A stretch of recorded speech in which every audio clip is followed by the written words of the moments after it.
Hello everyone, welcome to my very first tutorial video, and today I'll be showing you guys how I edit my pictures.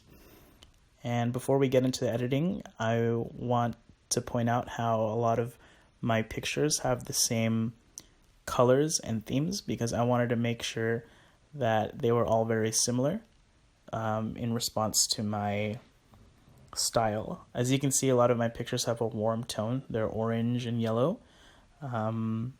And if we go to my other page with my food photography, it's basically the same thing. I again love warm tones. I love earthy tones too. As you can see, a lot of browns and blacks and darker tones. So what I use to edit is an app called VSCO. You can definitely use things like Photoshop and Lightroom, but I like to keep things simple when I'm doing edits for my Instagram. It's just easier for me and it's a lot quicker. So let's go into the first picture we're going to edit. It was this coffee that I had gotten. When it comes to VSCO, you get a lot of different filters. And the beauty of it is that I've never felt the need to purchase any more filters. I mean, you definitely can, but for me, the way that I like to edit works just fine with the filters that the app already gives you. And the filters that I use are amongst three. My favorite one is A6. And I also use HB1 and HB2 sometimes, just depending on the picture and the mood. The way I'm going to show you guys to edit is just how I do it. There's so many different ways you can do it. And use these as guidelines and find out what you like and what you don't like. Take what you do like, and whatever you don't like, don't even bother use. But anyways, so I like to use the A6 filter. And we go into the editing tab, and the first thing I like to do is the contrast slider. What I do is I generally just play with the sliders till I see an effect that I really like. So about here. And after the contrast, I go to the tone and I start with highlights. As you can see, the top of the cup is pretty blown out. So then I like to play with the highlights first just to see if I can save those. The shadows aren't too bad. I really like how deep the blacks are, so I'm going to keep it that way. What's next is the white balance. I really like warm tones, so in majority of my photos I always up the temperature. From here I go to the clarity, and what I do is I play with this slider too until I get the effect that I like. And what's cool about the clarity slider is that it gives texture to your pictures.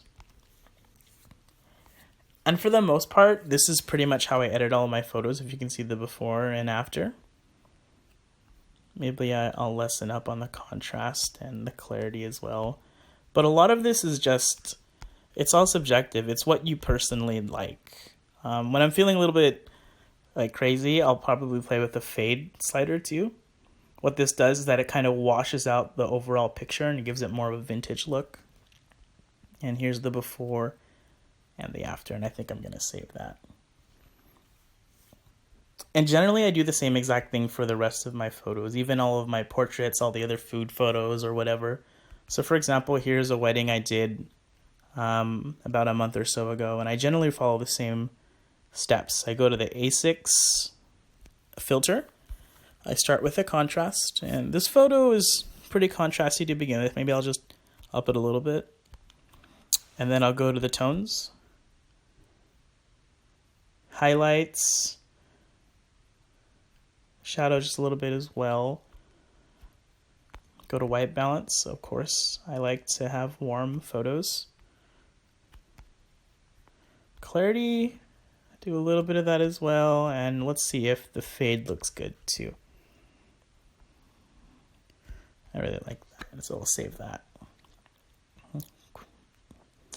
What's really cool about the VSCO app too is that you can save the edits that you've done in other photos and you can paste them onto other pictures. And so what I'll do that now. And so let's say you edited a photo that you really liked and you just like the way that the colors came out. You don't have to worry about editing every other photo one at a time. You can just paste the edits one after the other. And I'll edit one more for you guys. So let's start with this one.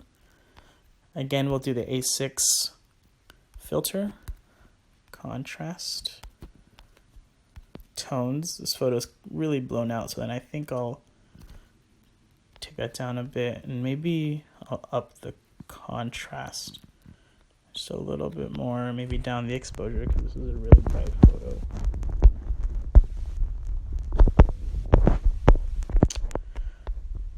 What I'm going to do now is, because I really want the texture to show, I'm going to up the clarity. And we'll see what we can do with the fade. Let's see if that'll help at all.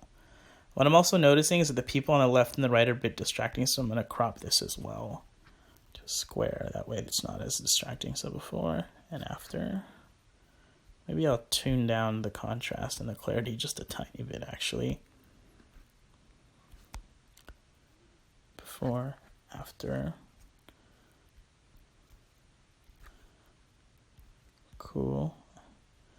And I like these edits, and I'm going to paste it over to the next one.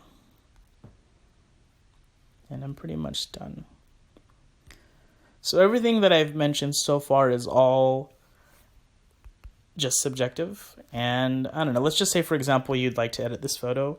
You don't have to use the A6 filter. You can use any other filter that you like. And the beauty of it is just finding out the kind of aesthetic that you want for your Instagram page and applying the same edit to all of your photos. And there will be times where the way you edit won't work for a single photo because maybe the colors and the lighting are different. But generally, when you want your Instagram game to be pretty strong, you want to keep the colors and the tones similar. So when people see your pictures and they look at your feed and they go to your profile, everything's fairly uniform. And it's just really pleasing to the eyes in my mindset anyways. So anyways, I hope you guys enjoyed this video. If you really if it helped at all, please let me know.